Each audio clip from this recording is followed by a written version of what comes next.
Mayor Hagan, mic check. Can you hear us? I can hear you. Yes, thank you. Please no. Thank you. We are live. Okay, 1 minute warning for everybody. I want to get started right on time, please.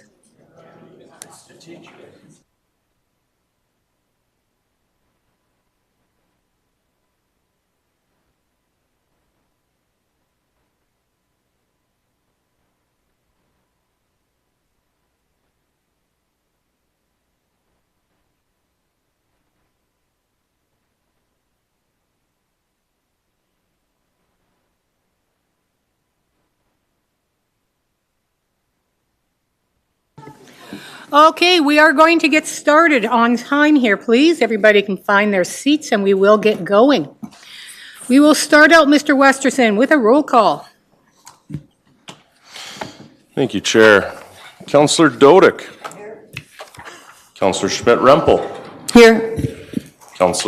Acting Mayor Middleton, pardon me. Present. Councillor Croson. I'm here. I see that we have Councillor Palladino has joined us, as has Councillor Carlson's online, and Mayor Hagan. Thank you. All right, somebody just get Campbell and Parker, and we have everybody. All right, to begin, I will start with the reconciliation statement. The City of Lethbridge acknowledges that we are gathered on the lands of the Blackfoot people of the Canadian Plains and pays respect to the Blackfoot people past, present, and future, while recognizing and respecting their cultural heritage, beliefs, and relationship to the land. The City of Lethbridge is also the home to the Métis Nation of Alberta, Region 3. So, I know I have a motion to adopt the agenda. Councillor Carlson, I believe you had something you wish to add, if that is true. Yep, sorry. Thank you, Madam Chair. I was hoping the committee would consider at our previous council meeting, we talked about our declining reaching home dollars from the federal government. And we did discuss briefly at that meeting possible advocacy. I thought it was appropriate perhaps to have governance committee discuss it as advocacy as their purview. So I'm wondering if we can add it, item 5.3, I think it would be, advocacy on reaching home funding. Okay. And just as process, if the committee chooses to add it, would you be the one speaking to it? I can give it a good kick at the cat. I'm hoping Mr. Andrew Malcolm. Please kick the can, not the cat. Yes. Oh, sorry. Yes, I can kick it, or I can present something vague. I'm hoping Mr. Andrew Malcolm can also chime in if he's available. So Ms. Kleisinger, that's your department. You'll be willing to speak to it as well? If it comes up, perfect. All right, so we have a request to amend the agenda by adding 5.3, advocacy. We did talk once of just having advocacy as a standing line. It was not a standing item. Does anyone have any concerns about adding that to the agenda for discussion? Okay, Councillor Dodick. Oh, sorry. I don't see the urgency of having it put on as a last-minute item to this meeting. I appreciate that you want to deal with it sooner rather than later, but I'd rather be able to at least have more information or some information in front of me rather than just people making comments about it and then asking questions on something that we don't have either online or in writing. So is there an urgency that would necessitate that this be done at this governance meeting rather than at the next governance meeting, bearing in mind that these declining dollars are over a period of time in any event? Councillor Carlson, are you fine if we put this to the April meeting instead? Thank you. I don't see an issue. The only thing I may ask in the interim then, because I thought with the upcoming Federation of Canadian Municipalities meeting in Calgary in June, if it's appropriate just to ask the city clerk to sort of check into the ability to add an emergent resolution on this issue, if council so chose to try and bring it forward at the April. But I have no problem waiting till April. Okay. So we will put that, ask that to be added to the agenda for April. And we will ask Mr. Westerson in the clerk's department if you can just check, because of course, resolutions had to be in months ago, but emergent resolutions, is there an opportunity there? Okay, so we will then go you. to, thank you, Councillor Carlson. We will then move to our original motion. I have a motion from Acting Mayor Middleton Hope. Be it resolved that the agenda of the Governance Standing Policy Committee meeting of March 28, 2024 be adopted as presented. Acting Mayor.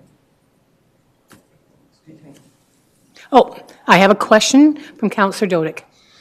Yes, I've discussed it informally with some of my colleagues with respect to item 6.1. The land use bylaw is such an, the changes are going to be so all-encompassing and so important, and based on what I saw with respect to phase one, a lot of changes that may catch people by surprise, both as to the scope as well as the methodology that is used with respect to in this case, the public engagement plan. Now, it had been my intention not to ask any questions today, but if it was referred to council to reserve all my questions when it came on the consent agenda, pull it out. But then it occurred to me that this is something that all of council should be involved in because simply of the nature of the size of this particular bylaw and the changes that likely will be proposed at some point in time. So initially I thought that maybe this could be referred to City Council, but as the chair pointed out to me, at City Council, the public is not allowed to speak. So the options were, well, obviously to continue today, which is an option that I would prefer not to go along with. But having regard to the comments with respect to the economic SPC, I would move that this item be referred to the next economic SPC so that all members of council have an opportunity to review the matter and ask the questions that will need to be asked, as well as give the public an opportunity to weigh in should they choose to do so. So that is a motion that I'm making. Concern is that you want all members of council to hear it. I would like you to know we have 8 members of council here today. I see that. So is it just simply, the deputy mayor that you would like to join us? As I've said, if you proceed today, I will not ask questions. I will pull it off the consent agenda at next council meeting and then ask the questions at that point in time. So I would still ask that the motion as presented go to a vote because we're sitting as a 4-member SPC, and should 3 out of 4 members agree with my referral motion, then it was nice to see RPJC and BH online. All right, I will be asking process question from Mr. Westerson and Ms. Hilford. Is it something we can do? Can we refer something to the agenda of another SBC? Does it fit into economic? Is that a place that this could go to? Recommendations from the city clerk's department for this? First of all, I would like to say if there's any members of the public here today, they should have the opportunity to speak, even if you do want to refer it. So SPC does have the ability to refer, usually to the same committee, not to a different committee, unless it's coming back to this committee. So the purpose of referring is to gather more information so that when it comes back to your committee, it has that information that it needs, that it was looking for. So if we referred it to economic, they would in effect have to refer it back to us. In a sense, okay. Yeah. Okay. But I'm sure you could waive that if you wanted to. Yeah, so we can work around that, but that's one of the concerns. But we do have the ability to refer to another SPC. When is the next economic agenda? It's April 11th, correct? April 11th, that one is very full. I wouldn't recommend it be put on that agenda, and then it's May 9th after that. May 9th. So that would be a month and a half delay from here, if it is referred. Okay, Mr. Sanchez, your department, you'd be looking at a month and a half delay if we go that way. A slightly different delay, but a delay as well if it went to council. Yes, that will be doable. The only item is that it will delay the project, of course. Accordingly, right now, if we delay this, will be a month or two delay, but we will work with the consultant if SPC desires to go that route. Okay, any economic concerns with the delay?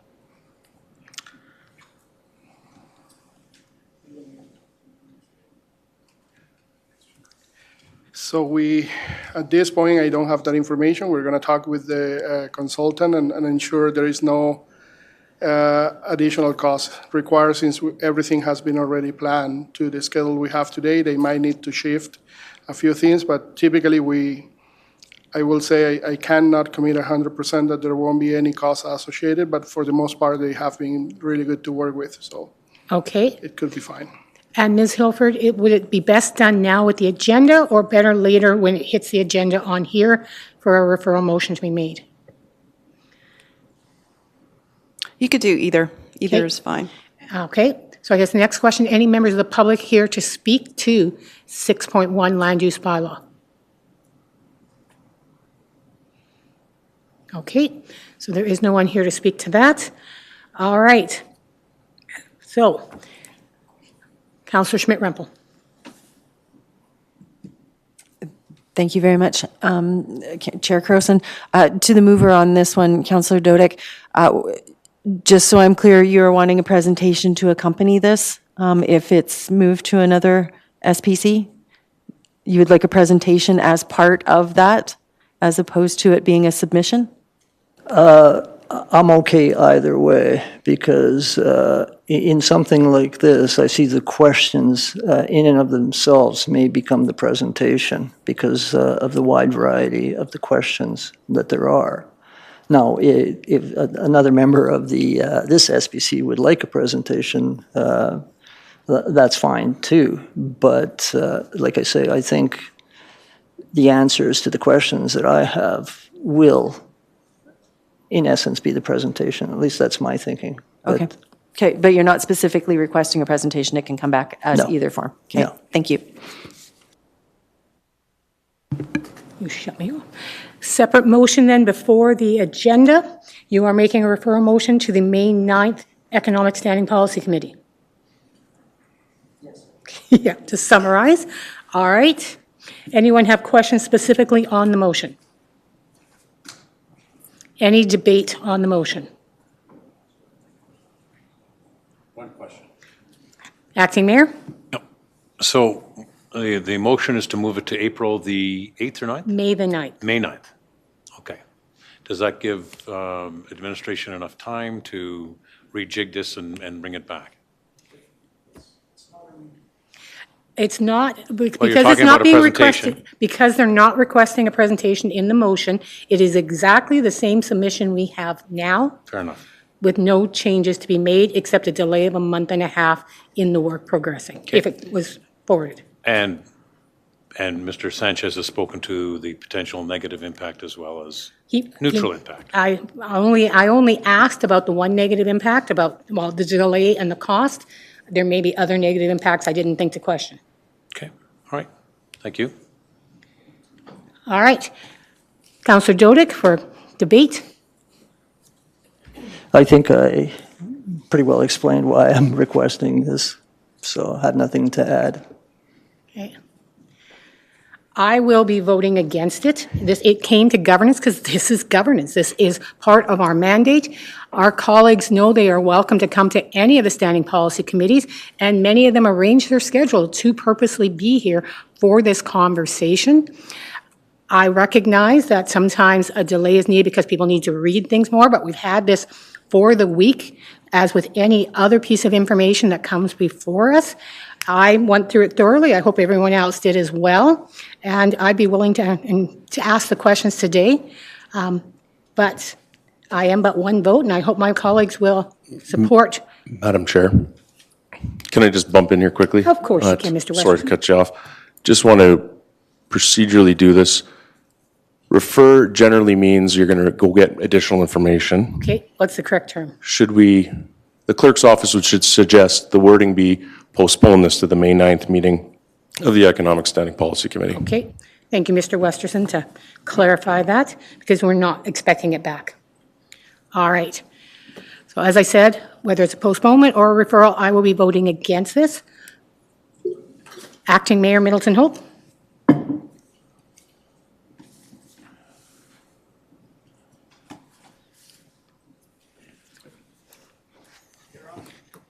There we go. I'll vote in favor of this. I think it's an important document. It's an important discussion. If we can have a more fulsome discussion on May the 8th, then I can live with that.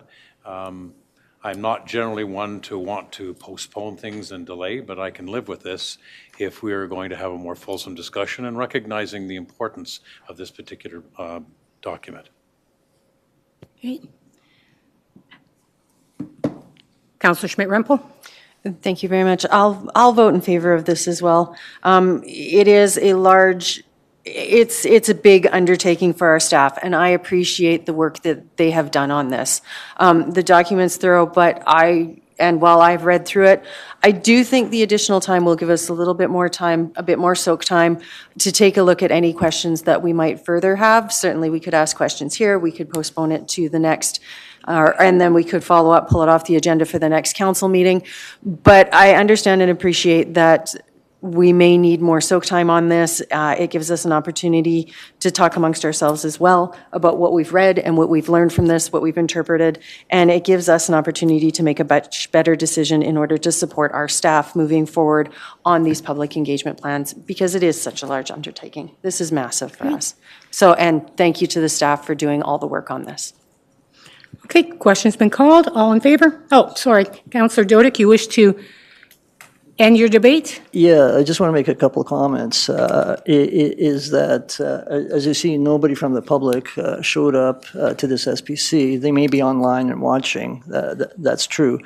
But I have the numbers, as you can see, but I would hope that administration use their communications department or the communications department send out an invitation or somehow advertise the May 9th economic SPC to encourage people to actually show up and voice any opinion they may have on this. Because the interesting thing is what we were to be discussing today is the public engagement process. And it would be nice if we could have members of the public actually be around to discuss the public engagement process. So I would certainly encourage administration, assuming this vote carries, which, bearing in mind there's 4 members and 3 will be voting for it, that we do send out invitations to public. So having said that, I would call the question. Okay, question's been called. All in favor? Opposed? All right, that will be postponed until economic. So, back to the adoption of the amended agenda. Be it resolved that the amended agenda of the Governance Standing Policy Committee meeting of March 28, 2024 be adopted as presented. Acting Mayor. Oh, just a second. Mr. Westerson? No, okay. We do have one additional amendment. It will be spoken to within presentation 5.1, pages 23, 24, and 25 of the attached presentation have a variation. The presenters will speak to it. I will circulate those to committee and administration if committee is pleased with that. Okay. So 2 amendments on the agenda, 1 within the agenda. On this, so 5.1 is getting 3 additional pages. Okay. 5.3 is not coming forward, Correct? and 6.1 is going to be postponed. Yes. So as amended, Okay. I'll call the question. Okay, question's been called. All in favor? Okay, we have an agenda. I have a motion now from Councillor Dodick. On the consent agenda, be it resolved that the minutes of the Governance Standing Policy Committee meeting held on February 22nd, 2024 be approved, and the chair and city clerk designate be authorized to sign the same. And further be it resolved that the status of initiatives from March 28, 2024 be received as information. Councillor Dodick. Questions, I'd call the question. Question's been called. All in favor? All right. Moves us forward then to 5.1, NMAX Center Master Plan. So, Mr. Gallucci, I believe you are going to start, and you will introduce any members of the team. And please tell people right away that we're not spending $150 million today. Thank you, Chair. I can tell you we aren't doing that. The MX Center undertook an RFP to do a new master plan. It's been a number of years since we had one, definitely over 14 years. This took place in June. We ran it through an RFP. This was awarded to the Innovation Group, who we have here today, and they undertook a goal of to provide us with a master plan here that will be presented in brief, talking about the next 10 to 15 years of the MX Center. I'd like to, at this point then, introduce Michael Soul with the Innovation Group to start it off.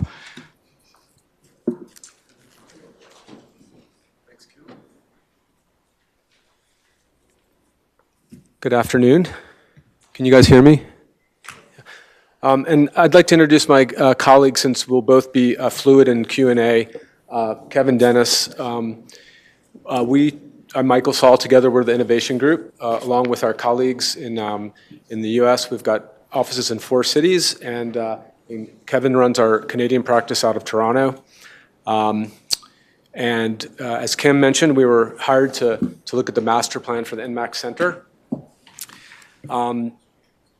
It's a hard act to follow the Herald article yesterday and still give you any new information, but we probably have a slightly different bent than the press. So we're a multidisciplinary firm. We focus on leisure, sports, entertainment, feasibility work, but by design and by our nature, we're urban planners and trained as city planners and traffic and transportation engineers originally. So we'd like to think our view is sort of holistic from at least a city standpoint. We had a mandate to determine the current and future uses of the facility and what the facility needs to meet community needs. We were asked to determine which of the improvements would benefit the community most, in a sense, how to prioritize some of the benefits, because they do cost money. And then also to determine the best way to proceed with the NMAX facility in the longer term, either as a completely renovated facility or potentially a replacement facility. So this was all kind of on the table in our mandate. Our approach in this case kind of has 2 key components, or 3 I should say. One is getting a current situation, financial status, programming of the facility in our model. Next is the stakeholder process, which for us it's a consensus building methodology, but it's a stakeholder interview process. I'll tell you who we talked to in a moment. And our financial and spatial modeling, which is essentially looking at demand for all of the uses that we're looking at in the context of our analysis, whether they be current uses at NMAX, potential future uses, or importantly, uses that either are or could be happening in other venues in town. Okay, so the way that we look at the NMAX Center isn't necessarily just how we look at the building and the site, it's really how we look at sports, entertainment, even exhibition in the city of Lethbridge, given everything else that either exists or might be planned as far as those plans are public, like an art center, for example, performing arts center. So in going through our work, I'll just try and emphasize who we spoke to, and by doing that, I think you'll get a sense of the angles that we appreciate. We asked our stakeholders for their views, first as users, as many of them, most of them, if not all of them, have been, if not to a hockey game. For the Hurricanes, they've been to the NMAX Center for one event or another, or they've eaten in some of the catering spaces or been to events. We also asked them what concerns they might have about the venue, either the venue itself or its place in the community, or ideas or recommendations they had about it. And then we had a fine we kind of focused on amenities and services at the venue and the experiential level from their organizational experience. So stakeholders or constituents, I would say, our first is the community at large, which is, in a way it's ambiguous, but we did survey the community. The results are in our study. And we really took that input almost quantitatively, although it's not exactly easy to quantify. We spoke to essentially a long time with the MX Center who guided us through our initial discovery, and then the Hurricanes, who we met with separately, who are obviously another major stakeholder. And behind that, we have stakeholders, including, of course, the council as a body and as individual councilors, Community Services Department, Rec and Culture, and Economic Development. In addition, we did meet with the Chamber, Opportunity Lethbridge, Lethbridge Lodging Association, Lethbridge District Exhibition, Lethbridge Tourism, Lethbridge Sports Council, University and College, Golden Gold, Mr. Sack, Rocky Mountain Turf Club, and there might have been others. Those are the key folks that we spoke to. Some of these may seem nuanced, but of course the universities want to understand what they've built and how it fits in to the community. Mr. Sack has a unique ability to bring acts here that we want to make sure can be replicated if he wasn't here and we look at future demand. It's a very kind of a nuanced item. And certainly putting all these things together, we thought we'd have the best chance at looking at a big picture. With regard to location, we really can separate the question of uses from location because you'll see in our three potential options as recommendations and paths forward, they're not mutually exclusive. So our recommendations could have involved additional sites, reuse of the existing site, or the development of two separate sites to accomplish all of the uses. In addition, the soccer facility adjacent to NMAX, we also allowed ourselves to think strategically about what one parcel might look in that spot in the long term. Before I let Kevin talk about the more detailed of the three areas that we got to, the three options that we got to, the second requires a little more detail. I'll just review what they were. They're simple. There's the do nothing scenario, which is we live with where we are right now. There's nothing that's particularly broken. There are a lot of things that can be fixed over time, but we can let that happen in the normal course of CapEx and maintenance. We can improve the current facility, either with the intention of it being used in the short term or the long term, and spend capital. And since that's a capital investment, we're going to detail that for you. And then the third scenario is if you were to choose the option of replacing the facility on a new site through a careful planning process, or potentially on the existing site if you can accommodate those uses on a temporary basis elsewhere. So at the pleasure of the council, I was really going to have Kevin talk about the scenario we could look at today. What will we do right now, capital improvements wise? Is that okay, Chair? Madam Chair? Okay.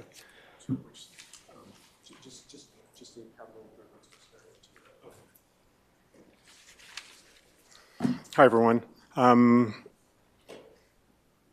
Yeah, so we can talk about, Michael covered all three scenarios, but under number one, it's basically maintain the building for another 10 or 15 years, minimize capital spend, plan for the new building, either at the current site or at a new site. Under number two, really you're looking to enhance the customer experience in the next few years. So, improve the customer experience, the amenities, the offerings. We saw two things, one on the F&B side, on the food and beverage side, where you could improve the north concession stand, maybe turn it into a full-service restaurant. And then on the south side, where the VIP stage and lounge area, where you could turn that into some flexible seating. So those are really the two main ones in scenario two as you plan for down the road. Under number three, we talked about that, so you would immediately move to building a larger facility either at the existing site or at a new site. And that brings in a whole bunch of other amenities or ancillary products that you could do as well that we've uncovered, I think, during the course of our study. So you could have a larger facility, increased number of suites, increased food and beverage retail, but also solve a lot of other needs that we uncovered during the course of the study, from hotel development, retail development, other City of Lethbridge sports needs, could be ice arenas or other sports complex. So depending upon where that is, you might have a different plan for what that multi-use facility would be. So you basically got your small, medium, and large plan and capital spend as well. Well, yeah, so I would just add also what we can't do. We can't get more seats in there efficiently, at least not at a reasonable cost. We can't make the seats bigger. We can't put drink holders on the seats. So there are some things that are just not worth doing at this point. And by the way, I should say, not only was the management team extremely helpful, the condition of the facility is pretty good for how old it is. I mean, we see a lot of these venues, and it's easy to look at it from a 20-year perspective of sitting there, but compared to many facilities, it's in decent order in many important ways. So I wanted to make that point as well. That is a good point, because coming in, we didn't know what we were going to be looking at, and we have seen a lot of different facilities and amenities. So we thought, coming in on our first visit, we didn't know what to expect. So it is very well run. It's in good state, and the bones are well. We're not engineering consultants, but we have a good feel of what the building can still do for the next 10, 15 years. That's kind of our prepared remarks. I mean, we got to know Lethbridge. We may have fallen in love with Lethbridge, but we did our work first, so you don't have to worry about us having been overcharmed. And we've gained a lot of knowledge and ideas about how things like downtown revitalization, hotel construction and development, capitalizing on the new exhibition infrastructure, it all kind of fits into our equation, but they're kind of all sidebars for today, for our core work. Thank you very much for the presentation.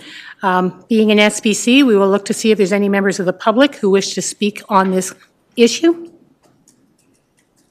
Okay, doesn't look like anyone's here for the NMAX, so we'll open up to questions from committee. Are there any questions from any members of the committee on this?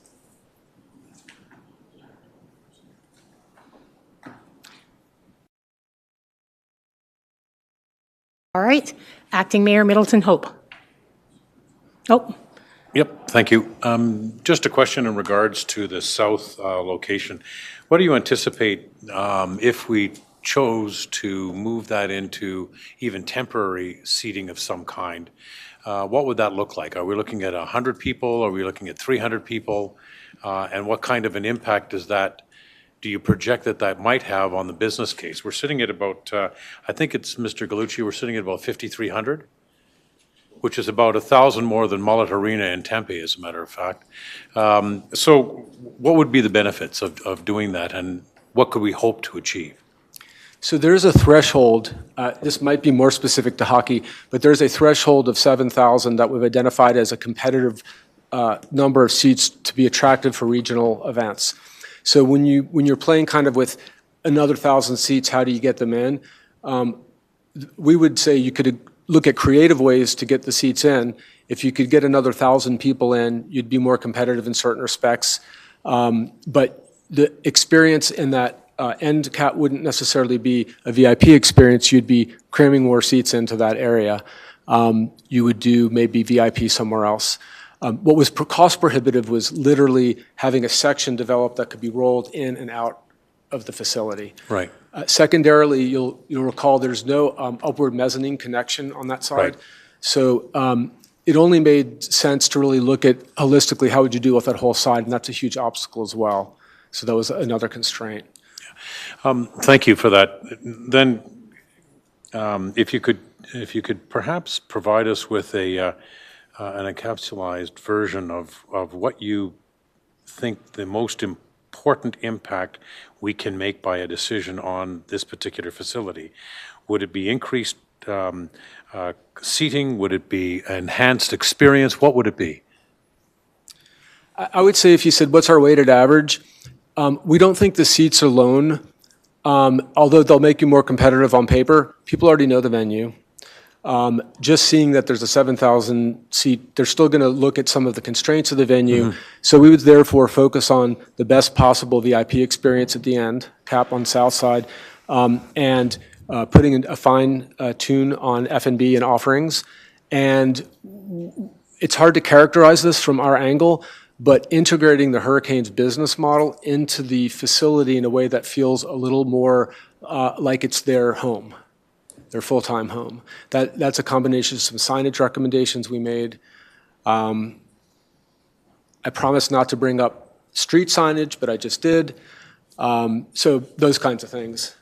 And so doing the best with what you have with quality more so than quantity. Right. Okay, thank you.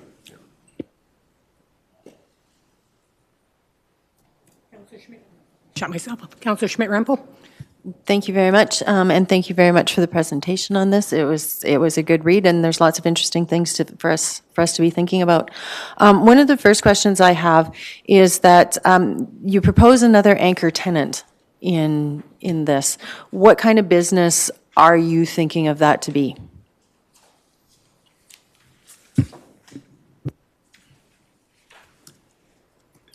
Another anchor tenant that does not, another sporting tenant that does not, number one, conflict with the Hurricanes because they're the number one tenant. So you're looking for something that complements that from a time of year, a seasonality perspective, but also to fill some of those other event days when the building may not be used. So in a new building down the road, I think you'd have an easier time to attract that, but that's really the goal, is to find other uses outside of entertainment and Hurricanes to take another 30, 40 event days per year.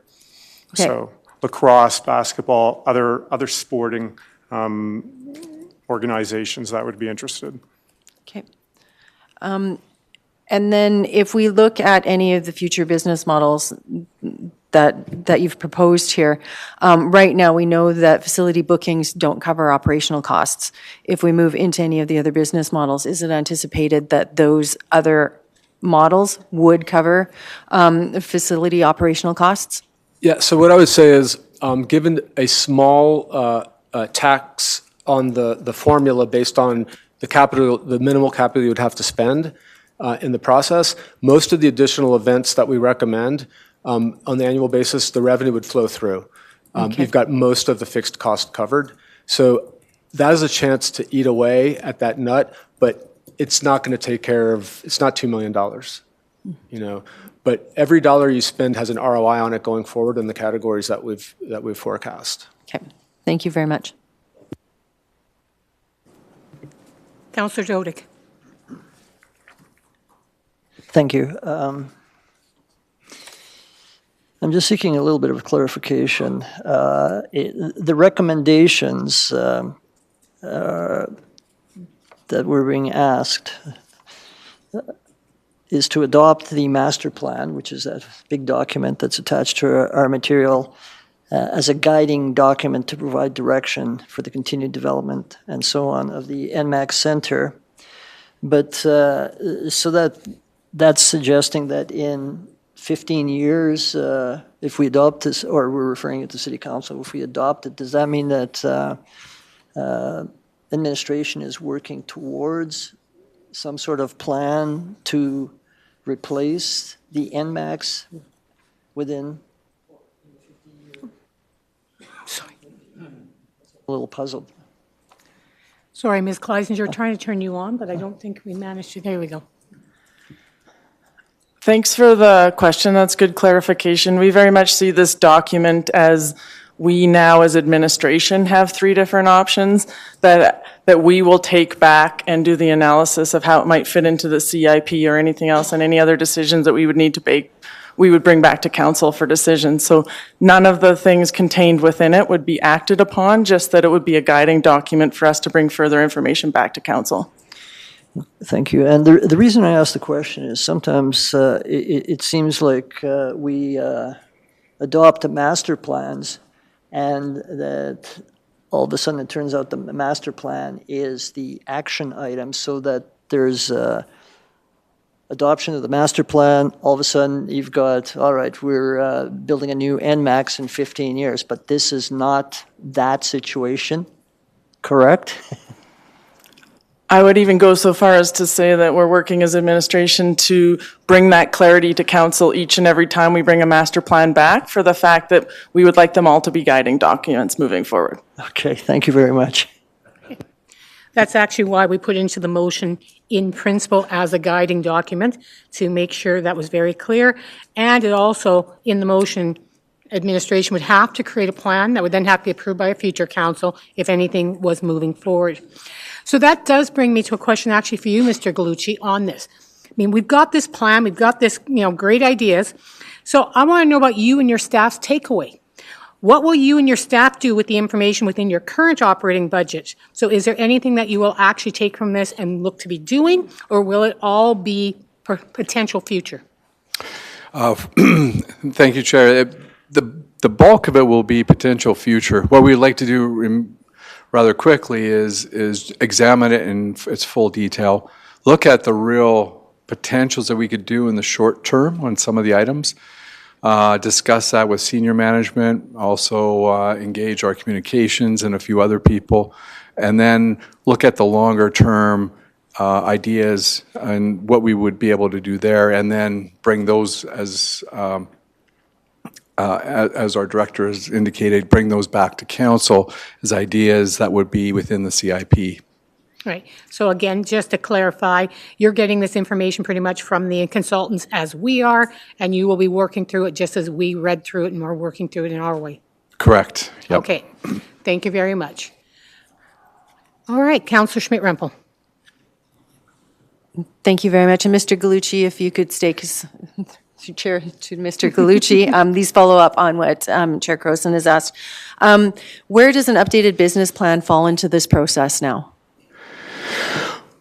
We will be going to budget in probably 26, for the next term.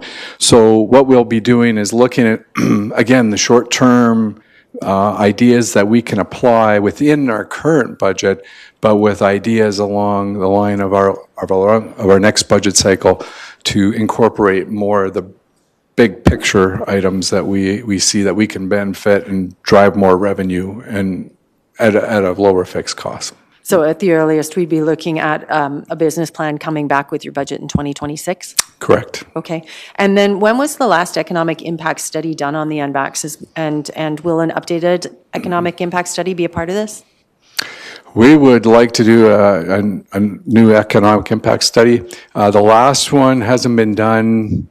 I honestly can't tell you the time frame. It would have been before my time, but it would have been part of the previous renovation. Okay. So in that 2000, 2008 time period. We are though looking to do one because we believe that there is a large economic impact that the MX brings to Lethbridge. And what would the potential be if we added something more? Yeah, and that would certainly be an important part and important information for council to have to understand how we can move forward once we start looking at new CIP projects and what this might bring back to our community. Certainly looking at that economic development end of things. One last question, if I may, Chair, and this to our master of the coin, Mr. Matthews. Is there any financial commitments at this point to approve this moving forward? Thank you for the question, Councillor Schmidt-Rempel.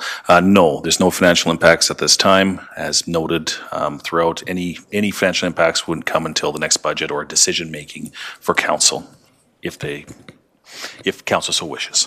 Okay. Thank you very much. Thank you. Acting Mayor Middleton Hope. Thank you. And this question then would go back to Mr. Matthews. So this is not a part of the CIP. This is not on the horizon for a major renovation? Through to Councillor Middleton Hope, that is correct. There is nothing currently in the CIP for the NMAX Centre in the approved one, or even in the timeframes. So this master document would actually come back as one of those pieces, not necessarily as Ms. Kleisinger had mentioned, but it could. Some of these things administration will take into consideration, and it would come forward if that was the case in the 2026 for the 2027 period going forward. Okay, thank you. This question is for Mr. Gallucci. So what we've heard from the consultants is add, alterations, drive revenue, all good topics, all things that are important to the NMAC Center. What about efficiencies? Efficiencies, yeah, we're always looking to be more efficient in a number of ways. Right now, we operate quite leanly. We are always looking at how we can make some other changes. I do think that the consultants did bring up a point that we operate fairly efficient at this point in time. Is there things we can improve on? There probably is. But right now, if we can generate more revenue from additional things, that there really isn't a large incremental cost to generate more revenue, given where we sit today. We contract out most of our core services, other than the main administration, and we have third-party food and beverage providers. We look to make sure that we're operating as lean as possible on different levels. I think having a sense that you're operating in a lean capacity is important, but I think it's also important as any part of this study is that we as a council see that in fact these are the strategies that you are utilizing to make the operations more efficient, and I think I would certainly want to hear more of that if you come back again in the near, not too distant future regarding any kind of model to request funding for any type of remodeling of the facility or repurposing of the facility. I think it's really important to examine all of your efficiencies. You're doing that in part with sponsorship. That generates revenues, but it's also looking at how can we be a more efficient business model. Councillor Schmidt-Rempel talked in terms of, are we going to get another business model plan from you in the near future? I think you said yes. So we're looking for that. So I would certainly want to see where can we find efficiencies? Where can we be leaner in terms of our operating costs? And how can we, of course, generate more revenue, which would be an asset? Yeah, definitely. On all those points. We can do that. Yeah. Thank you. All right. One more question before you step down, Mr. Gallucci. Pretty much this is a guaranteed, but I want to make sure. Moving forward, if this goes forward, to be direct administration to bring back operating budget, capital budget proposals, et cetera, and all that would be done in communication with the hurricanes and other users to make sure you're bringing forward something that the public and the community wants? Yes, Your Chair, we would definitely involve the hurricanes in a number of ways. And we also want to do some community engagement just to make sure they're on board too with some of the ideas that we might bring forward. So yeah, our next steps would be to look at the different steps that we could take and then go out and have those conversations. Okay, and I thought questions were just about done, and then I forgot Councillor Carlson is here. Councillor Carlson, what is your question?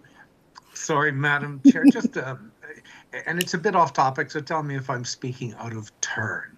But we're talking about the NMAX and a possible need for replacement in 15 years. Many folks in our community right now are accessing various companies to add solar to their own houses. As acting mayors talked about efficiencies and revenue generation.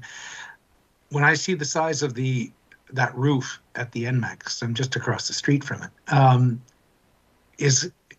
Are we looking at anything like that to try and return some revenues or generate some extra income? Or is it even feasible to put it on that roof? Or is 15 years, if it's possibly replacing, not a good payback time? Are these things we're looking at in not just the NMAX, but any of our facilities? Mr. Gallucci, do you want to answer that, or do you want to ask Mr. Sanchez to weigh in on that? I can answer part of it and then leave it to Mr. Sanchez. We have looked at specifically the roof. The roof and the weight load does not allow for for solar to be up top. However, we have looked at the other option of the parking lot, and could solar go up there? I think we had looked at one time when the federal grant came out, looking at that option. We weren't we didn't qualify for an application, but we're constantly looking at those options. How do we make it more efficient on the energy level, heating level, and also the solar level? So if there's an opportunity that we see, we would definitely want to move on it. And we have some preliminary plans on the parking lot, but that is how I learned about the roof. It's just the way it's designed. And then I'll leave it to Mr. Sanchez to. Yeah, I think you nail it. And in terms of is looking at the engineering structure, the roof support, what can be done, and the other factor here as well is on the solar side, things are getting better as time passes. I think the systems now are a little bit more effective, but at the end of the day, it's a balance between the economic assessment on how much revenue is going to come and how much will offset the cost. We have been working with a few customers on the electric department, but definitely is something that we have in the plan for some buildings where the feasibility assessment has demonstrated that is a possibility. Okay, thank you. Maybe a giant windmill in the parking lot. Anyways, thank you, Madam Chair. They did talk about building a windmill at Henderson in the 1960s, but that was for tourism, so who knows what might happen. Thank you very much, Mr. Gallucci, and to everyone as well. You can have a seat in the audience. We will move to the resolution. I do have a resolution from Councillor Schmidt-Rempel. Be it resolved that the Governance Standing Policy Committee recommends City Council, 1, adopt the 2024 NMAX Centre Master Plan as an Attachment 1 in principle as a guiding document to provide direction for the continued development and utilization of the NMAX Centre and I put document in there because I think we missed a word, and 2, direct administration to return to City Council through the Economic and Finance Standing Policy Committee for approval of any of the objectives identified in the 2024 NMAX Centre Master Plan as follows. A, capital projects to be submitted to future capital improvement program, CIP deliberations. B, initiatives requiring operating budget changes to be submitted to future operating budget deliberations. Councillor Schmidt-Rempel. Thank you very much. And my screen froze up here. There we go. That's what I'm looking for. So as we've heard, this is adopting the 2024 NMAX Centre Master Plan, and it is in principle as a guiding document, and that any changes, proposals, any costs, any financial implications, any of that will come back to Council for discussion and decision. The NMAX Centre has undertaken the development of a master plan to determine the direction in shaping its future of the facility and programming for the next 10 to 20 years, and the development of this report was completed by the Innovation Group, and I thank them very much for their presentation today. The scope of the RFP was to analyze and determine the best way to proceed for the community on the future of the NMAX Centre, determine options and or recommendations on future direction of the NMAX Centre and requirements to financially support the facility, determine the requirements of the future facility that would benefit the community the best, engage the public and its stakeholders and council during the analysis of future direction, and as we heard, an economic impact study of the NMAX Centre will certainly be coming forward again in the future. With all of these things and understanding that this is a guiding document in principle and changes and suggestions and decisions will be coming back to council, I will ask my colleagues' support to move this forward to the next council meeting. All right. I don't see anyone in queue for any more debate or questions, so question hasn't called. All in favor? And that is unanimous. Perfect. We move on now. Thank you, Mr. Gallucci and team. Moving on now to 5.2, Downtown Lawlessness Reduction Task Force. Mr. Lowen, I assume this is your presentation. I didn't prepare a PowerPoint. The submission, and nor did I write it as a formal legal submission. Given the public interest in the topic, I wanted it to be accessible to the public, and as such, it was released on the public agenda. I'm happy to answer any specific questions about any of the individual points, but I think I'll jump right to the recommendations, cut to the point of Councillor Dodek's motion, which is there's no need to necessarily do anything different than you have. It's constituted under the procedure bylaw. Again, there's some important assumptions in that recommendation, which are that it is a committee that doesn't have independent decision making. It's more akin to an information sharing body, if you will. But I also provided 3 additional options should those assumptions be wrong. So if council wants to constitute a body and delegate more specific authority to that body, I included a draft bylaw just as a straw dog to consider. Nothing final in there. One thing you'll note about the bylaw is I didn't include both governance and administrative people. Try to keep it to governance rather than a mix like the current body. The second was, as there's some overlap, at least in terms of how the public perceives these issues between the work of the Police Commission and the Lawlessness Committee, council could choose to ask the Police Commission to constitute something under their framework. Or lastly, if you wanted it to be focused on administrative work, you could ask the city manager constituted as an administrative advisory body. But again, those are just options should council want to do something different than what is happening today, which is a body that's sharing information across different things. Anecdotally, I've seen in the news that some of those bodies, for example, LPS, have independently begun some different operations as a result, maybe of the information shared or not, I don't know, but certainly actions seem to be happening in the downtown. So with that, I'll defer to any questions. Thank you, Mr. Lowen. Any members of the public wish to speak to 5.2 on the agenda? Okay, we will then move to questions from the committee, and I have Councillor Dodic first in queue. Mr. Lowen, on the 3rd page of your submission, almost halfway down, it says, if council doesn't view these issues as urgent and / or temporary, the and / or always confuses me sometimes. So if we consider it urgent, then we don't need a bylaw.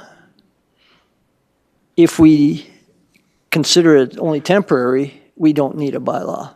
So when you're using it as and or, it's really just or. So either we consider it could be, if it's urgent, we don't need a bylaw, or if it's temporary, we don't need a bylaw. And if it's both, obviously, we don't need a bylaw. Is that what I read from that and / or? That may be indeed what you're reading correctly, and if so, I may have written it perhaps less precisely than I intended. The way I would interpret the procedure bylaw requirements is that council would need to be of the mind that it is both urgent and temporary. Oh, I see, okay. So urgent and temporary, unless we consider it that, then a bylaw would be required. Correct. Okay, gotcha, thanks. Acting Mayor Middleton Hope. Thank you. And so the question would be to Mr. Lowen. You articulate in your recommendations that a possible outcome could be to, I'm not sure that you use the term refer, but as many of the issues affecting the downtown could fall into the jurisdiction of the Police Commission.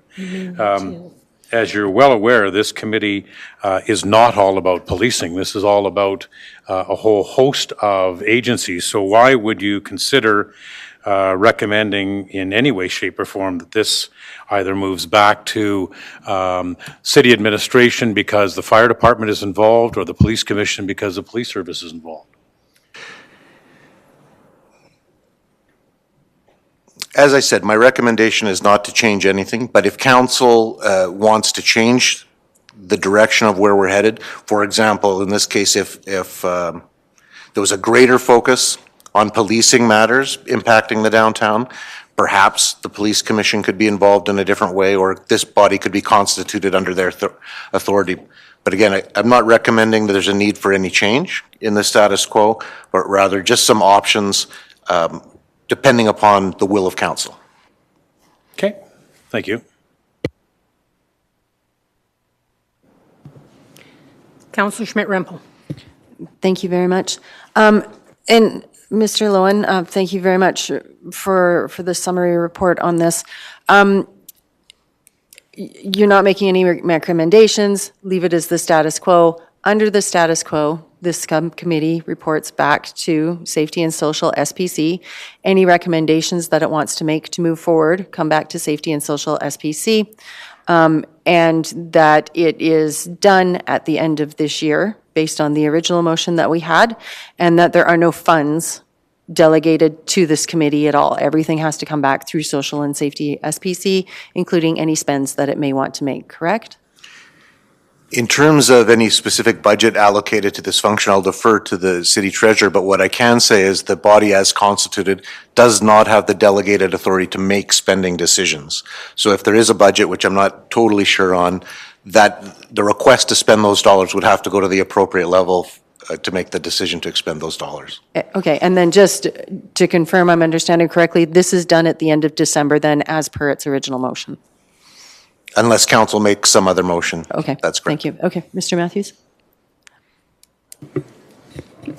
Thank you for the question, Councillor Schmidt-Rempel. In regards to the budget, the actual group themselves doesn't have, or the committee doesn't have a specific budget.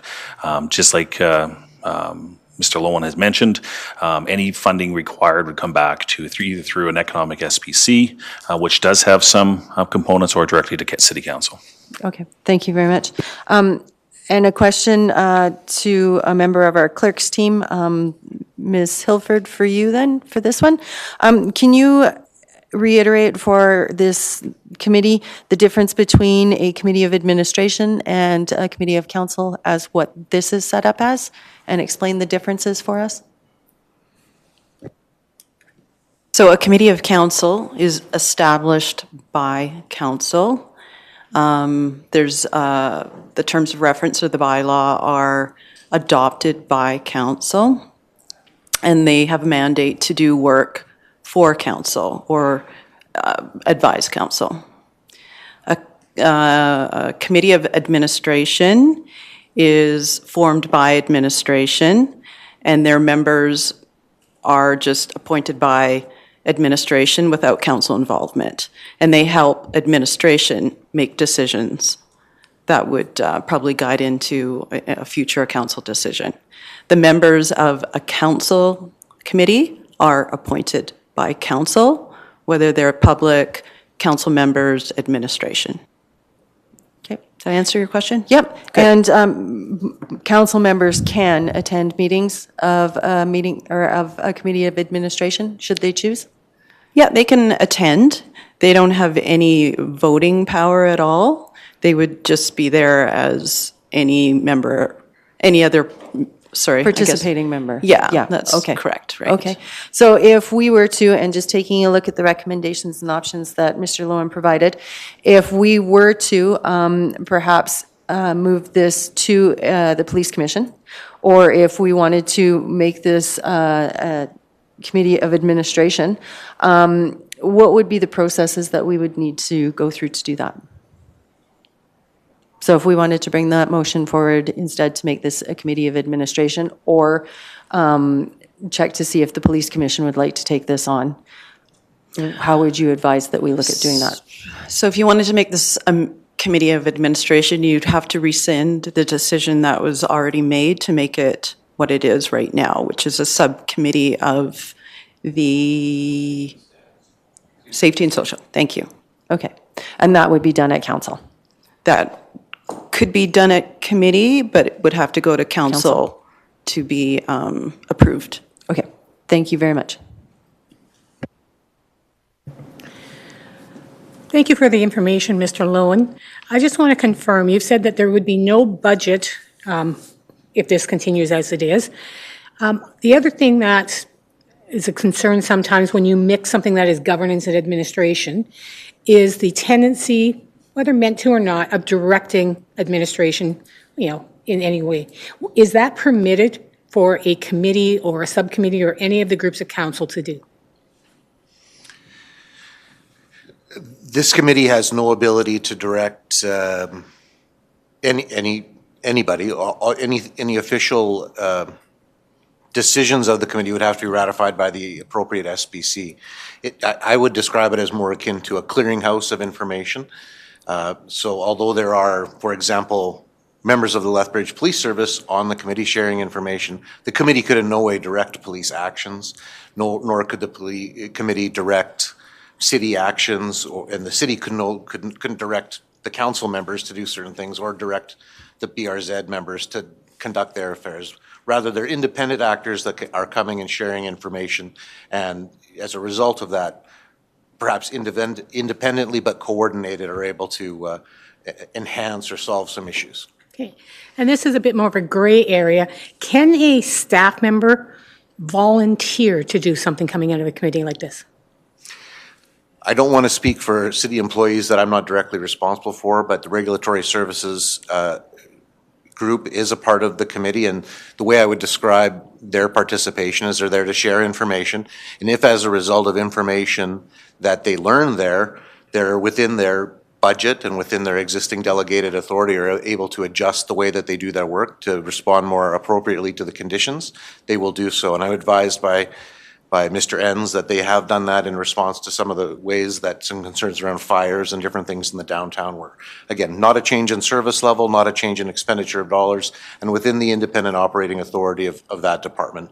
I suspect other members of administration would be responsible to their respective directors in terms of what they're able to do or not do. But the directors would have to be informed going, this has come forward, and they would have to approve it, or would the staff be able to do it on their own? I think that would depend on the specific item. Some items would clearly be within the authority of the manager, and some might need to go to the director, just as some decisions would have to go to an SBC or anything else. Okay, thank you, Mr. Lowen. All right, I don't see anyone else in the queue for questions. Am I incorrect, Councillor Schmidt-Rempel? You have a question? So just coming out of this and coming out of the recommendations, would we be voting on, if I wanted to bring an alternative motion forward to rescind the December 12th motion that formed the Downtown Lawlessness Task Force and instead form a committee of administration, would we vote on the motion that Councillor Dodick has in front of us first and then bring that motion, or would I bring this one forward? And then we would vote on that and then vote on Councillor Dodick's. So procedure question? Procedure question, So yes. that would be for the City Clerk's Department. Do we vote on the motion that was, like, because Councillor Dodick has a motion that has been suggested to be brought forward. Would that be brought forward if Councillor Dodick wishes first? And then if that passes or fails, that would then leave Councillor Schmidt-Rempel open to bring a motion forward if she chooses? It will have to go to council. I'd really prefer to see what motions they are before I actually comment on them. I'd actually like to see all the moving parts before I comment on them. Okay, so Councillor Schmidt-Rempel, do you have something in writing, or is it an idea that you're thinking? It's just a brief sort of rough to rescind the December 12th, 2023 motion. That's with regards to the formation of the Downtown Lawlessness Reduction Task Force, and then instead form recommend that we form a committee of administration for this instead. Okay. Okay, just before I see you, Councillor Dodick, but do we want 5 minutes just to toss this idea around? Quick recess? I know where you're coming. I'm just asking. Okay, please go ahead and ask your question. So my understanding is that the most we could do here is to refer a rescind motion to council, because obviously we don't have quorum. We'd recommend. Whatever happens, it's a recommendation. Okay, so that's, okay. Got you, thank you. So,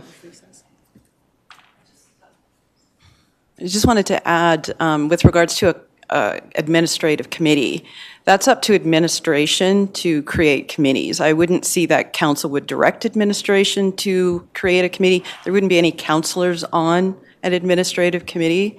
So, yeah, I'm happy to take a recess and talk this through. do you want a few minutes to draft whatever you're thinking, Councillor Schmidt-Rempel? And speak to the clerk. Okay, then I will take us into recess. Oh, you have a question around this, Acting Mayor Middleton Hope? I do. Sorry, Mr. Western, and I forgot to push, okay, there you go. There we go. So any motion that might arise from this committee would need to receive sufficient support in order to move forward. Is that correct? We have in the past, if things fail here, they move forward is a non-recommended motion to council. So anything we do on this level still goes to council, and they can reverse a decision or go with a decision. So it will go to council, but sometimes it goes recommended, and sometimes it goes not recommended. And this question to the city clerk then, if this does go back to council, then to rescind the motion from December would require 2/3 majority? I'd have to look, but yes, I do believe the rescindment would be 2/3 of Thank you. council.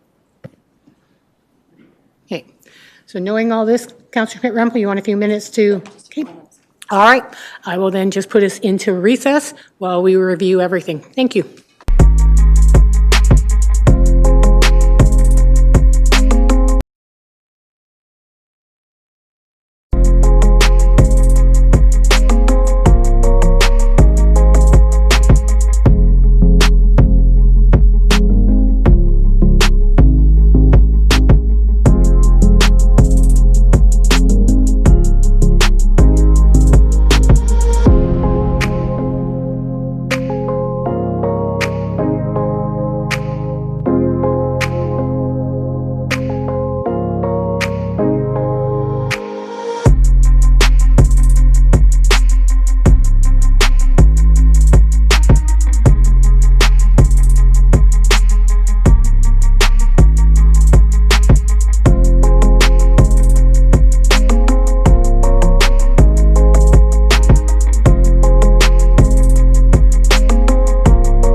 Excellent. So we will then call ourselves back to order. Ms. Hilford, procedurally, we brought no motion forward. Nothing was on the floor. Since Councillor Schmidt-Rempel is the first one who said that she had a motion, does procedurally hers go first at this point? Madam Chair, you are correct, and that's why I wanted to take a recess. I just wanted to review if there was anything on the floor, what admin's rec was, where we were. There was no motion on the floor, so Councillor Schmidt-Rempel is bringing the motion, so her motion will be put now for committee to consider. And if hers passes, fine, it goes forward as a recommendation. If hers fails, someone else can bring a motion forward for discussion. Someone else can bring a motion. Okay, An alternate and if motion. all the motions fail, we go back to what we had a month ago, and we're back with that original motion from a month ago that came to governance. Yeah, there was recommendations from the lawlessness, yes. Okay. Is that as clear as mud procedurally where we are? Okay. All right. So if we want to put up the resolution from Councillor Schmidt-Rempel. Okay. So in essence, be it resolved that the Governance Standing Policy Committee recommends City Council rescind the following December 12, 2023 motion forming the Downtown Lawlessness Reduction Task Force.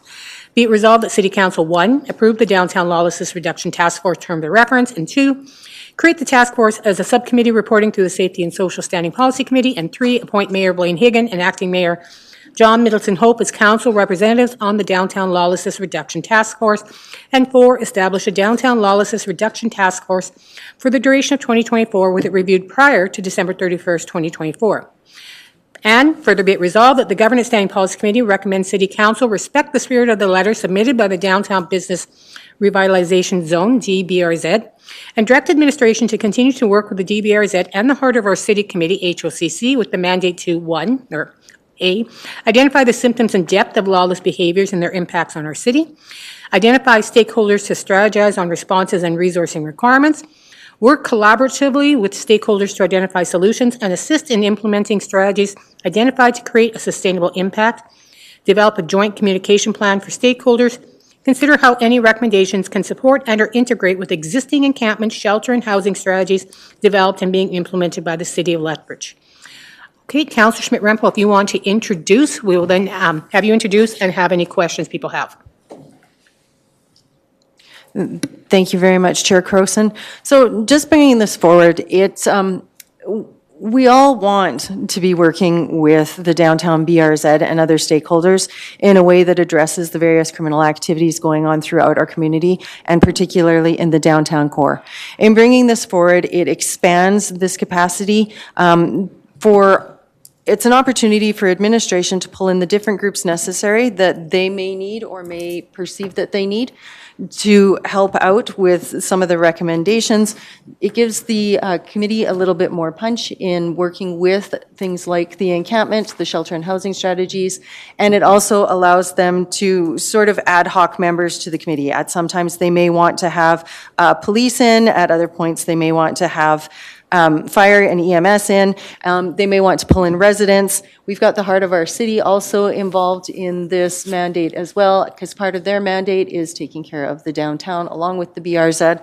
So it really allows a little bit more flexibility for this committee to be nimble in finding those solutions and allows them to have those open conversations that they may want to have. And with that, I can certainly entertain questions. Okay. Thank you, Councillor Schmidt-Rempel, and you do have a few in the queue. We will start with Councillor Dodick. Yeah, before the break, I was anticipating a recommendation to rescind the committee. Is this that? It's, and I won't speak for Councillor Schmidt-Rempel, but it's rescinding the council committee and recommending more of an administrative. We can't tell administration to go do it, but essentially it's saying go do the work at an administrative level. Oh, there it is. Okay. Gotcha. I didn't see the top part. Thank you. Okay. Right.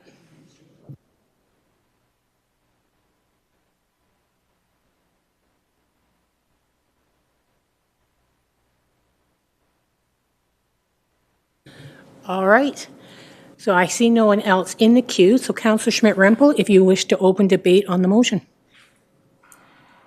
I think my introduction can serve as debate, and just to further answer Councillor Dodek's question, it's an opportunity for administration to go away, do the work, and then bring it back to council with recommendations. It's much like how the downtown BRZ worked with our administration group on the parking issue downtown. We sent them away, they came back with the solutions, they worked through it, and we were able to move on those recommendations.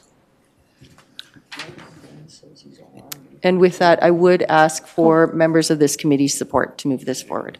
Okay, just a moment before we move on, we're having a technical issue with people online. So I see you in the queue, Acting Mayor. Councillor Parker, Mayor Higgin, can you hear us on Microsoft Teams? Yeah, I can hear you. Yeah. Thank you. Maybe you got an early April Fool's joke. Thanks, Mayor. Madam Chair, we couldn't hear previously, but you were still in recess. And Oh, we okay. just talked a little longer, so I didn't know if you're moving along, so my apologies. Oh, okay. All right, thank you. All right, Acting Mayor Middleton Hope. Well, not surprisingly, I'm not in favor of this amended motion, and I certainly question why we're going through a process to establish a working group that has already been established, is already working, already has many of the constituent parts, and certainly is nimble enough, to utilize Councillor Schmidt-Rempel's terminology, is certainly nimble enough to draw in any of these additional groups, like Heart of the City, for example, as needed in order to contribute to problem solving in the downtown core. I fail to understand the benefits of going through a process where we are delaying any of the work that this committee is working on.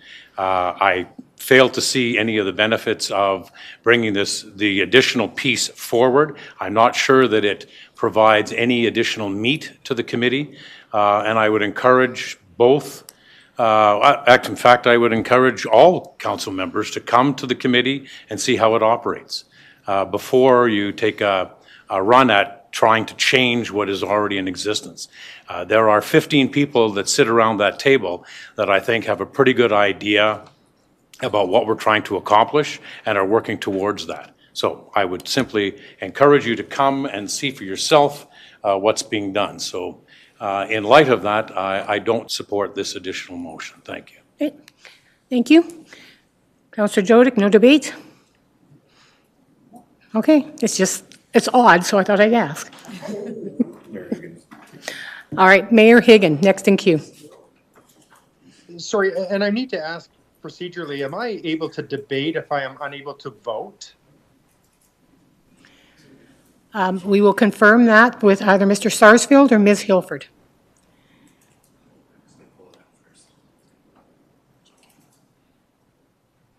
Go ahead, Mr. Sarsfield, if you have an answer.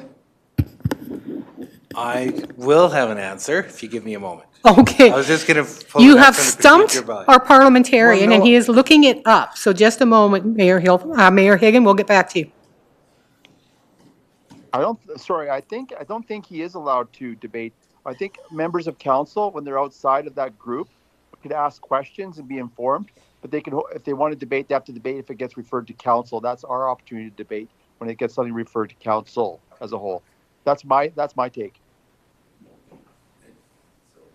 So I'll now quote from the procedure bylaw. So what it says is SPC meetings are open to all council members, may attend the open and closed portion of the meetings, and may participate in the discussion of any agenda item. And that means what in this context? So they can't vote and they don't count towards quorum, but they can participate in the debate. Okay. All right, so Mr. Sarsfield, and it can be challenged because I will go with Mr. Sarsfield's ruling, is that you are allowed to debate, but you cannot vote.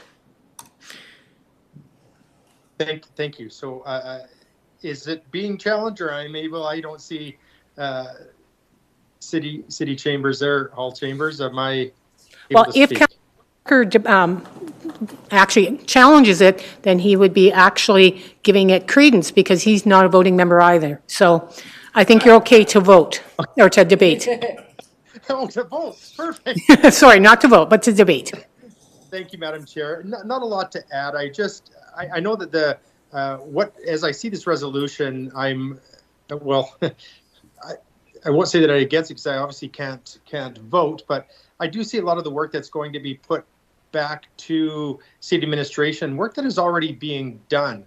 I would encourage all council members, and I think I've only seen Councillor Palladino attend, if I'm not mistaken. Please come, and so you'd have a better understanding prior to maybe putting some of this information forward. I think it's important to understand the work that's being done there and to participate as far as being in the room and hearing the work that is being done by this committee. So I obviously I can't vote on it, but if I could, you know where I would be. Thank you. Thank you, Mayor Higgin.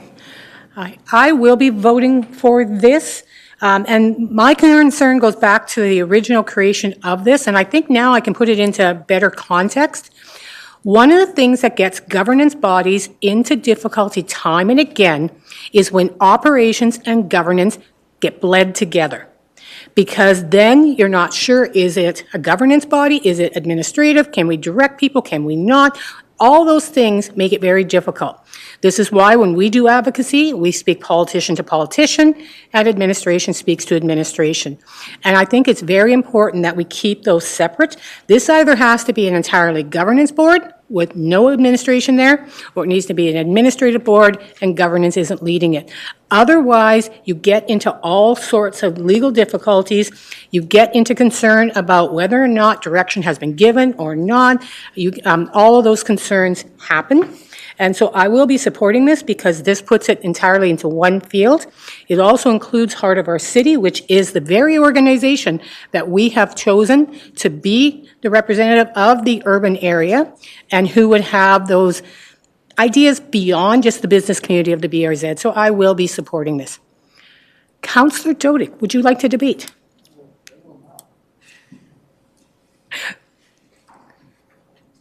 Go right ahead. Okay, I will not be supporting it. The companion resolution to this will be simply that the report that was prepared by Mr. Lowen be accepted as information. I have a little bit of a different take on this committee. Maybe we're hung up on calling it a committee or task force or whatever phrasing we're using, but you know, I see it as a number of people getting together to discuss things to see if they can come up with some sort of answers to the problems that we're facing in downtown, sort of filling the gap between social services and policing services. We have a time frame on this committee of December 31, and I am taking more of a adopt a wait and see attitude to see if in fact the task force can come up with some sort of resolutions or at least advice or that can be taken, whether it be administratively or operationally. So like I say, basically it's an adopt a wait and see thing. It's got a time frame associated with it, and I'm seeing that I see no real harm in allowing it to proceed, but I do see potential benefits in allowing it to proceed, so I will not be supporting this particular resolution. Okay. Councillor Schmidt-Rempel, would you like to close? Certainly, and thank you very much. I think we know the direction that this vote is headed in, and I will just say that what I'm proposing still upholds the spirit of the original downtown BRZ request.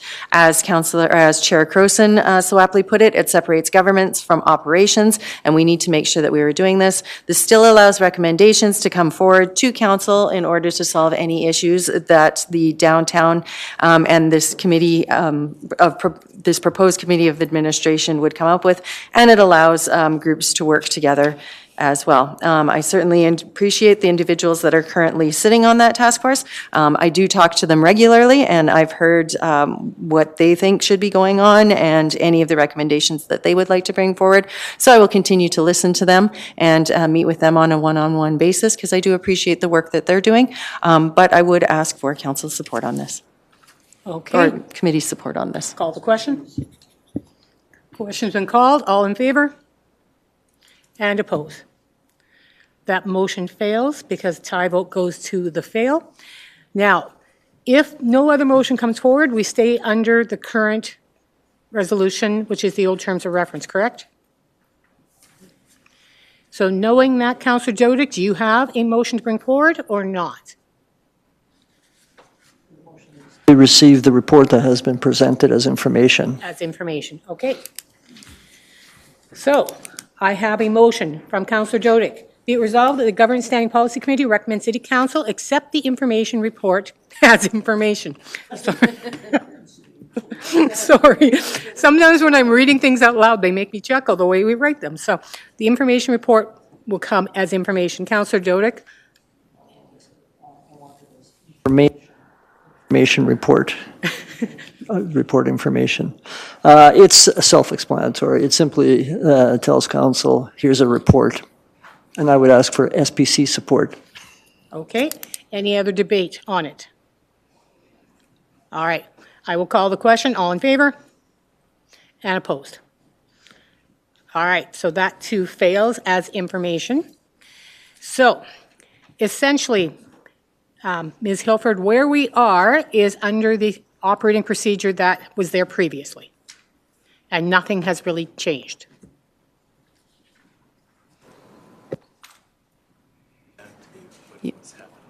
Yeah, so we are back to the original, which is the original terms of reference that council adopted for the Downtown Lawlessness Committee. Now, also remember that the Downtown Lawless Committee did recommend changes to their terms of reference. Those are still in the air. They're with committee, but they're not going forward. So that was a request of that committee. Okay. That this committee should consider. So we do still have an issue that we do need to concern ourselves with, whether or not we want to adopt or recommend adoption to council of their terms of reference. They will still operate under the original terms of reference. We can postpone that a month. We can deal with that now. Do we think we can come to any sort of consensus? All right. So do we want to have another kick at the candidate in a month, or just send it to council? Sorry, I suppose I could bring a motion to adopt the terms of reference as proposed, and I expect that will fail on a 2-2 vote, which would then mean it goes to council. Then council would have to determine whether or not they want to accept or not accept it.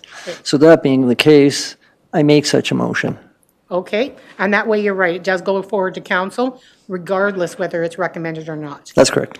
Any questions on the procedure where we are right now? Acting Mayor Middleton Hope. I'm just wondering if there's an option that perhaps we haven't explored, although I discussed with my colleagues earlier.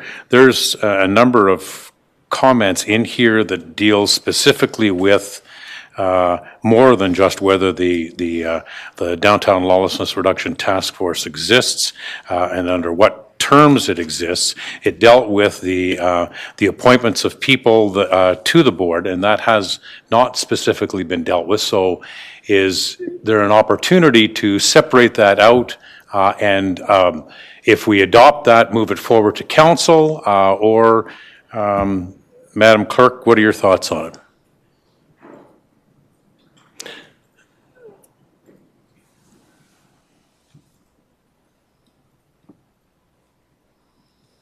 Somebody, yeah. Hello. So what the recommendations were from the committee last month was to amend the terms of reference, and it was dealt with such things as who's voting and who's not, who are voting members and who are non-voting members, And the second was dealing with the appointments, because the only appointments that have been done to the committee are the 2 council members. So I don't know if you want to consider the whole thing or just the terms of reference, because that was part of the terms of reference. Well, specifically, we have an opinion from Mr. Lowen in regards to the appointment of members. If there is a way to broach that, whether it's separating it from the report and creating a separate motion, I'm certainly amenable to any options. I'd like at least a portion. If we agree on that portion of it, then let's move it forward. Well, another option, and yes, Councillor Dodick, I see you there. If you do want to develop a motion that has parts to it, would you like some time to do that?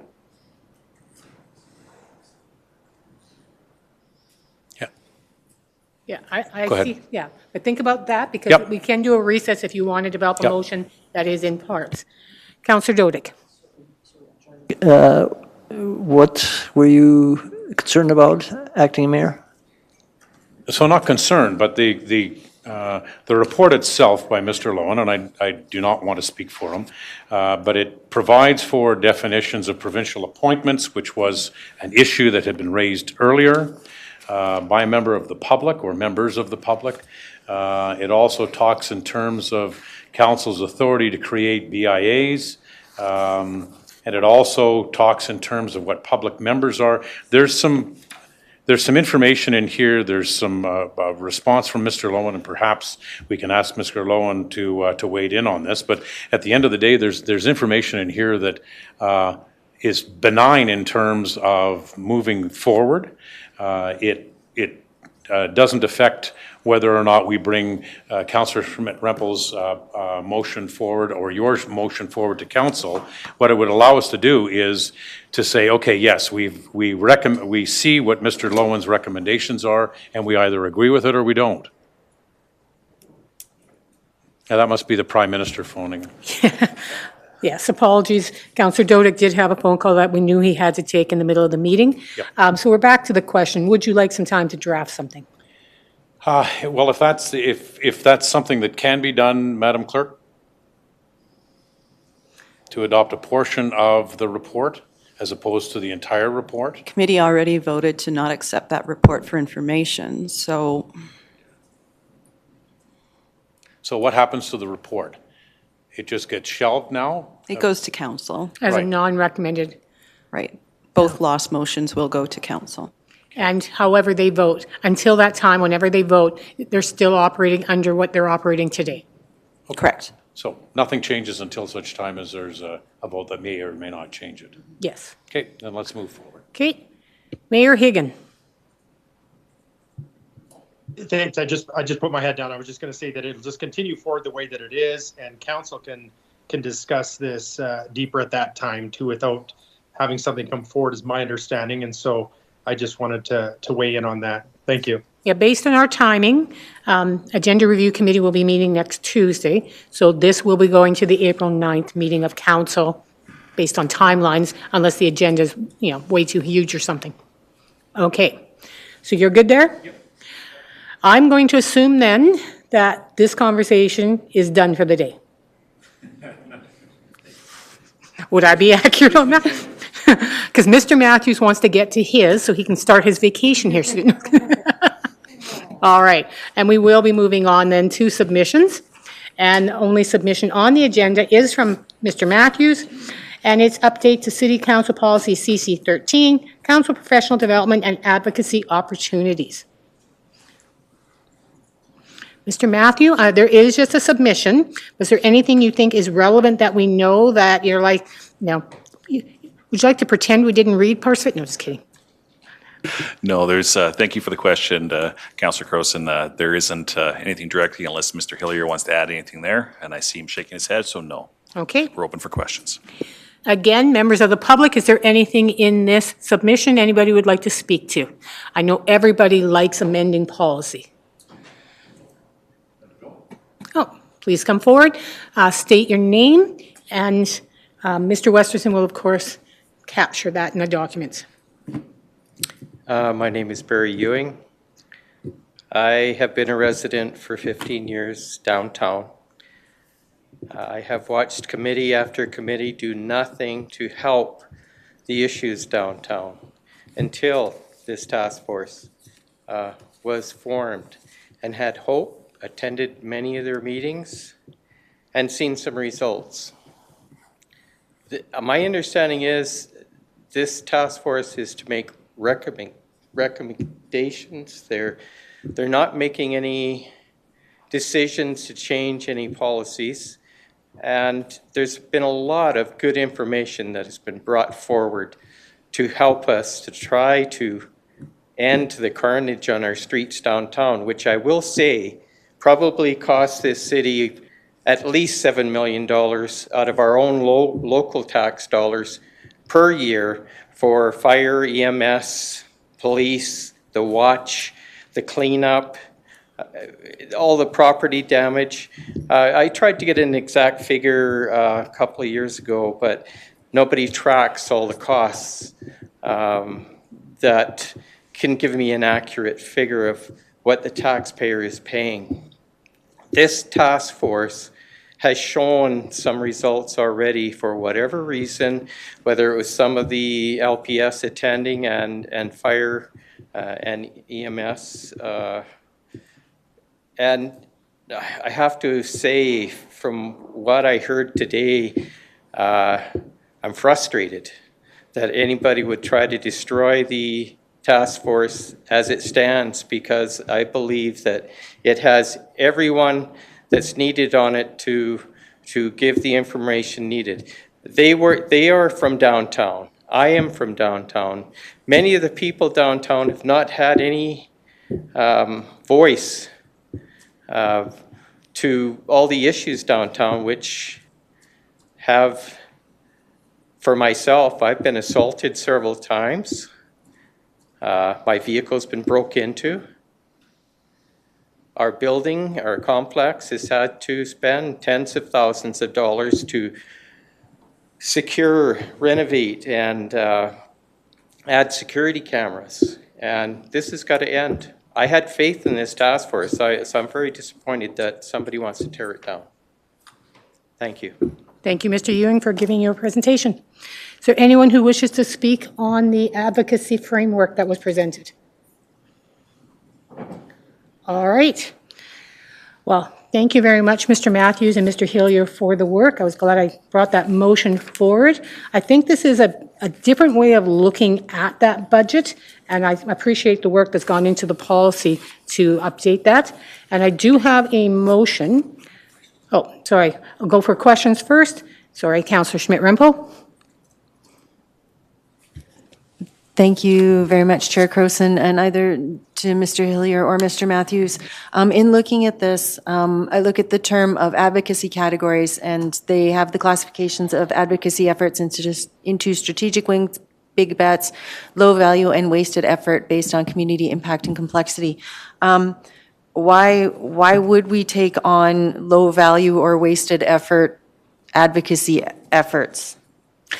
And who would determine someone's low value and wasted effort might be someone's big win or big bet or strategic win. So that definition was a little, for both of those, was a little, no, I didn't get it. Help me. I don't get it.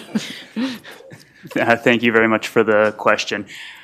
So those terms are defined in the advocacy framework that was presented back in and adopted by council back in the fall. Essentially what it looks at is really thinking of them as high, medium, and low priorities.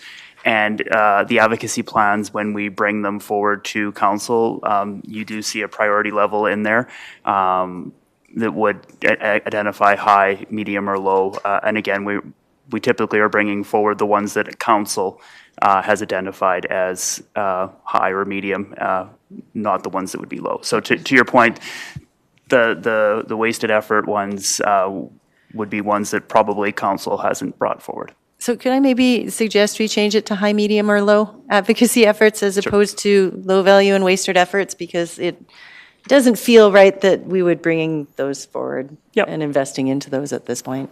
For sure. Thank you. So Councillor Schmidt-Rempel, you're not suggesting that we don't move this forward? You'd just like to see this change before it hits council? Yeah, I just think we need the language on that changed, because if I were sitting as not on this committee and not a member of council, I would take a look at this and think, why are they doing low value and wasted effort community advocacy? And why? So I would just ask that we maybe change that terminology, please. Okay. And agreement between everybody, just, Councillor Dodick, you're fine with that change? It's not something we have to put to a vote? Okay, looking for some consensus on that. All right. Any other questions? Excellent. Then we do move to the motion, which I have a motion from Acting Mayor Middleton Hope. Be it resolved that the Governance Standing Policy Committee recommends City Council amend Policy CC13 as provided in Attachment 1. As amended in the Attachment 1, sorry. So amend Policy CC13 as the amended Policy CC13. Clear as mud? Just assuming that the language as per Councillor Schmidt-Rempel has been amended, then yes. Okay, no other amendments were put in. Any debate? Okay, question's been called. All in favor? Excellent. Now, before we adjourn, I do have an announcement, because this is the committee responsible for professional development. And we did have some professional development to announce, not only to this committee, but to all of council, well, actually to all of the Economic Standing Policy Committee, which is all of council. We do have advocacy training booked for May 9th at 11 in the morning. That will be the morning of Economic and Finance. And I have been told by administration that lunch will be provided that day. The advocacy training will take an hour, hour and a half, and then there'll be time for lunch, and Economic will start at 1:30. I don't think there's any, So please we will be starting advocacy training at 11 a.m. on May 9th. Thank you, Mr. Hillier, Ms. Hilford, and everybody who arranged the advocacy training, which will be happening here. And we will have, I think, a very good training session that day. I just want to make sure everybody had that in their agenda. And can we make sure that that is sent out as well to members of council who aren't here? Mayor Higgin, you had a question about the announcement? Yes, a lovely announcement. And Madam Chair, you said May the 9th? May 9th. Same day as Economic. This will be in the morning. Economic will be in the afternoon. That will cause some concern. May 9th, the 3 members of council are on a retreat with Green Acres Foundation. So the 3 of us will not be in attendance. So it's something we're looking at, as I was going through the Seeing Economic on that day, it's something we may have to look at a change to that, or 3 of us will not be in attendance. So I am sorry to be able to bring that bad news to you, but May the 9th is not, as much as I would like to attend this is, 3 of us will not be in attendance as we have this previous obligation. Okay, it did take about 2 months of negotiation with the advocacy person to get that date. So I think we will be going ahead with it, and we will have the training with the 6th, but we can double check. I know Mr. Brierley's not around. He was instrumental in helping get that organized. But yes, we will move forward with it unless we hear differently at this point. Okay. Thank you. All right. And with that, we are adjourned. If you have a long weekend, enjoy. If you don't have a long weekend, enjoy your weekend too.